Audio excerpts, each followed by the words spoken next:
Hello friends, ఈరోజు మనం national entrance screening test next 2025 గురించి తెలుసుకుందామండి.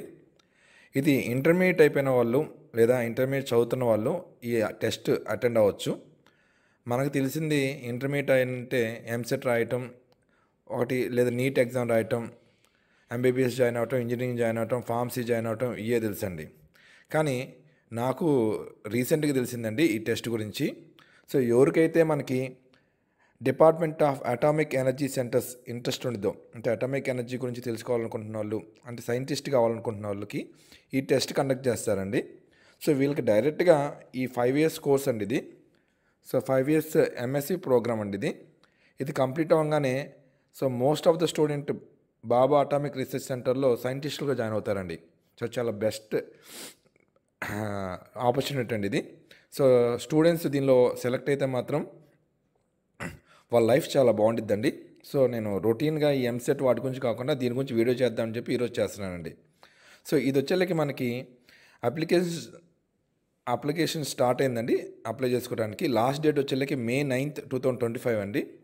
సో ఇది మనకు వచ్చేళ్ళకి 2 centersలో అవైలబుల్గా ఉందండి. అంటే మొత్తం మన ఇండియా లెవెల్లో ఓన్లీ 2 institutes మనకి ఈ కోర్స్ ఆఫర్ చేస్తుంది. సో ఆ 2 institutesలో మీరు జాయిన్ అవ్వాలంటే మీరు ఈ టెస్ట్ క్వాలిఫై అయ్యి దానిలో జాయిన్ అవ్వచ్చండి. సో మనకి ఆ 2 institutesలో టోటల్ 257 సీట్స్ ఉంటాయండి. సో ఇది బోత్ బైపీసీ అండ్ ఎంపీసీ వాళ్ళు ఇద్దరు రాయొచ్చండి ఇది. సో అది మార్క్స్ ఎలా ఉంటుందని నేను ఎక్స్ప్లెయిన్ చేస్తానండి. సో ఇక్కడ మీకు స్టైఫండ్ కూడా మీకు 6,000 రూపీస్ స్కాలర్షిప్ వచ్చిందండి. సో స్కాలర్షిప్ 60,000 రూపీస్ వచ్చింది. అండ్ 20,000 రూపీస్ ఇంటర్న్షిప్ వచ్చిందండి. మొత్తం 80,000 రూపీస్ పర్ ఇయర్కి మీకు గవర్నమెంట్ మీకు స్కాలర్షిప్ రూపంలో ఇస్తుందండి. అండ్ ఇక్కడ మీ కాలేజ్ ఫీజుకి వచ్చేళ్ళకి అది చెప్తే చాలా ఆశ్చర్యపోతారండి. జస్ట్ 12,000 రూపీస్కి మీరు పర్ ఇయర్ కంప్లీట్ ఎవ్రీథింగ్ మీకు కంప్లీట్ అవుతుందండి, ఇంక్లూడింగ్ హాస్టల్ ఫీజుతో కలిపి. సో రిమైనింగ్ అంతా మీకు సేవింగ్స్ ఉపయోగపడతాయండి. ఇక్కడ బెస్ట్ థింగ్ ఏంటంటే మనకి ఇన్స్టిట్యూట్స్ ప్రొవైడ్ చేసేది national institute of science education research, ఇది భువనేశ్వర్లో ఉందండి. ఈ ఇన్స్టిట్యూట్ 200 సీట్స్ ప్రొవైడ్ చేసేదండి ఇది. అండ్ సెకండ్ వన్ వచ్చి university of Mumbai department of atomic energy centre for excellence in basic science, వీళ్ళు మనకి 57 సీట్స్ ప్రొవైడ్ చేస్తారండి. సో ఇక్కడ వచ్చేలా మీరు ఇంటర్మీడియట్లో ఎవరికైతే 60% కంప్లీట్ అయి ఉండిద్దో వచ్చుంటాయో వాళ్ళే ఎలిజిబుల్ అండి ఇది. సో ఇక్కడ మీకు మనకి బోత్ ఎంపీసీ అండ్ బైపీసీ చెప్పాను కదండి. ఇక్కడ మనకు వచ్చేకి 4 సబ్జెక్ట్స్ ఉంటాయండి. సో ఈచ్ సబ్జెక్ట్ మీద మనకి physics, chemistry, biology and mathematics. So మీకు ఈచ్ సబ్జెక్ట్ మీద 60 మార్క్స్కి ఎగ్జామ్ కండక్ట్ చేస్తారు. కానీ మనకి ఓవరాల్గా మీరు స్కోరింగ్ ఇచ్చేటప్పుడు బెస్ట్ ఆఫ్ 3 సబ్జెక్ట్స్ నుంచి తీసారండి. అంటే యాక్చువల్గా 6 సబ్జెక్ట్స్ అంటే 240 మార్క్స్కి అయితే 240 మార్క్స్ మీకు రిజల్ట్ ఇవ్వరండి. ఓన్లీ 180 మార్క్స్కే మీకు రిజల్ట్ ఇస్తాడు. అంటే ఫర్ ఎగ్జాంపుల్ మీరు బైపీసీ అనుకోండి, మీరు కెమిస్ట్రీ, ఫిజిక్స్, బయాలజీ, సో ఈ 3 సబ్జెక్టులో మీరు బాగా రాస్తే అంటే ఈ మార్క్స్ నుంచే మీకు ఈ మార్క్సే స్కోర్ అవుతాయండి. మీకు మ్యాథమెటిక్స్ ఎచ్చు టచ్ లేదు కాబట్టి అది మీరు లెస్ స్కోర్ చేసిన ఇబ్బంది లేదండి. సేమ్ అలానే ఎంపీసీ కూడా అంతే అండి. ఎంపీసీ, కెమిస్ట్రీ, ఫిజిక్స్ ఈ 3 సబ్జెక్ట్స్లో మీరు స్కోర్ చేసుకుంటే యువర్ ఎలిజిబుల్ అండి. So both BiPC and MPC వాళ్ళకి ఇది బెస్ట్ ఆపర్చునిటీ. సో రొటీన్గా కాకుండా కొద్దిగా డిఫరెంట్గా సెటిల్ అవ్వాలనుకున్న వాళ్ళకి ఇది కొద్దిగా ప్రిపేర్ అయ్యి రాస్తే అండ్ వాళ్ళు ఇచ్చిన ఫీడ్బ్యాక్ ప్రకారం చాలా ఈజీగానే ఉంటుందని చెప్తున్నారండి. సో సెలక్షన్ ప్రాసెస్ అయితే అక్కడికి వెళ్ళిన తర్వాత 5 years ఎటు మీరు ఆ కోర్స్ గురించి తెలుసుకుంటారు కాబట్టి అక్కడ మీరు ప్రాబ్లం ఉండదు అంటున్నారండి.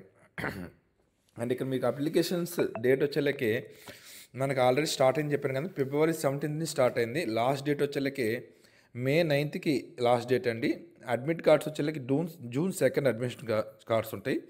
అండ్ ఎగ్జామినేషన్ డేట్ వచ్చేళ్ళకి June 22nd అండి. సో June 22nd మీరు ఎగ్జామ్ రాయాల్సి వచ్చింది. సో ఇది అప్లై చేసుకునే ప్రాసెస్ ఎలా ఉండిద్ది అనేది మీకు ఎక్స్ప్లెయిన్ చేయడం కోసం నేను ఒక ఆన్లైన్లో లైవ్గా చూపిస్తానండి మీకు. సో మీరు గూగుల్ ఓపెన్ చేసి నెక్స్ట్ 2025 అని టైప్ చేయండి. సో డైరెక్ట్ పోర్టల్ ఓపెన్ అయిపోయింది నెక్స్ట్ 2025 అని. దానిలో ఓపెన్ చేసిన తర్వాత ఇక్కడ మీకు న్యూ రిజిస్ట్రేషన్ అని ఉండిద్దండి. సో న్యూ రిజిస్ట్రేషన్ క్లిక్ చేసుకోండి. న్యూ రిజిస్ట్రేషన్ క్లిక్ చేసుకోగానే పాపప్ ఒకటి ఓపెన్ అయ్యిద్ది. సో ఇక్కడ అది ఓపెన్ అవ్వగానే మీకు ఇక్కడ ఫస్ట్ మీకు ఇన్స్ట్రక్షన్స్ ఉంటాయండి. సో అగ్రి కొట్టండి. అగ్రి కొట్టిన తర్వాత మీకు ఇక్కడ బ్రౌచర్ కావాలంటే బ్రౌచర్ డౌన్లోడ్ చేసుకొని ఫాలో అవ్వచ్చు. లేదా ఎలా అప్లై చేయొచ్చు అనేది ఆన్లైన్‌లో మీకు కావాలన్నా సరే అక్కడ ఆ పీడీఎఫ్ డౌన్లోడ్ చేసుకొని అప్లై చేయొచ్చండి. ఇక్కడ నేను ప్రాసెస్ చెప్తున్నాను చూడండి.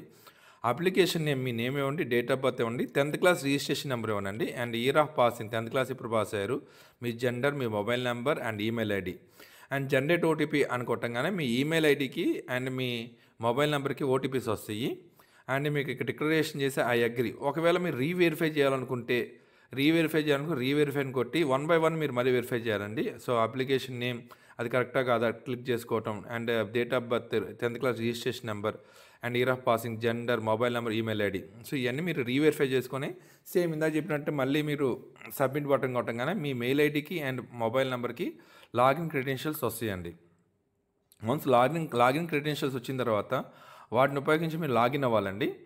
సో లాగిన్ అయ్యి మిగతా డీటెయిల్స్ ఎంటర్ చేయాల్సి వచ్చేదండి. సో ఇక్కడ చూడండి, application name, date of birth ఇది ఆల్రెడీ మీరు ఎంటర్ చేసి హైలైట్ ఆల్రెడీ వస్తాయండి. సో నెక్స్ట్ నుంచి మీరు చేయాల్సి వచ్చింది. నెక్స్ట్ చూడండి, ఇక్కడ మీకు మదర్ నేమ్ ఎంటర్ చేయాలండి, category and if you are Jammu and Kashmir కింద అయితే అది మనకి ఎటు నో కాబట్టి అది నో పెట్టండి. So are appeared or appearing the intermediate +2లో అపియర్ అవుతున్నారా అండ్ మీ డిజబిలిటీ ఏమైనా ఉందా, లైక్ అడ్రస్ డీటెయిల్స్ అండ్ మీ 10th class details, year of passing, board of name of the board and అలానే ఇంటర్మీడియట్ డీటెయిల్స్ ఇవ్వాల్సి వచ్చింది. అండ్ ఎగ్జామినేషన్ సెంటర్స్ అండి, ఇక్కడ మన ఆంధ్రప్రదేశ్లోకి వచ్చేలాకి మనకి 6 సెంటర్స్ ఇచ్చారండి. సో ఆ 6 సెంటర్స్ కూడా గుంటూరు, విజయవాడ, విశాఖపట్నం, రాజమండ్రి, ఓకేనండి. నెక్స్ట్ మీకు తిరుపతి, విజయనగరం ఇలా 6 సెంటర్స్ ఇచ్చారు. సో ఏ సెంటర్లో మీకు ఎగ్జామ్ రాసుకోవచ్చు. అండ్ మీకు ఇక్కడ పాస్పోర్ట్ సైజ్ ఫోటో అప్లోడ్ చేయాలి, మీ సిగ్నేచర్ అప్లోడ్ చేయాలి. అండ్ ఇక్కడ పేమెంట్కి వచ్చేలాకి జనరల్ కేటగిరీకి అండ్ ఓసీకి అండ్ బీసీకి వచ్చే 1400, ఎస్సీ ఎస్టీకి వచ్చేలాకి 600 అండి. సో ఇది అయిపోయిన తర్వాత మీరు డిక్లరేషన్ చేసుకొని సబ్మిట్ కొట్టుకున్న తర్వాత మీకు అప్లికేషన్ కంప్లీట్ అయిద్దండి. సో ఇది అంతా అయిపోయిన తర్వాత మీకు మెయిల్ కన్ఫర్మేషన్ వచ్చిందండి. సో ఇది చాలామందికి తెలియదండి, దాని గురించి నేను వీడియో చేశాను. సో ఇంటర్మీడియట్ చదువుతున్న పిల్లలకి ఇది చెప్పండి, చెప్పి కంపల్సరీగా వాళ్ళని ఎంకరేజ్ చేయండి. సో మనకి ఎంతసేపటికి ఈ ఎంసెట్ ఇలాంటివి కాకుండా వీటికి కూడా కొద్దిగా ఎక్స్పోజ్ చేస్తే మనకి లైఫ్ చాలా బాగుంటుందని నా ఉద్దేశం అండి. థ్యాంక్ యూ అండి.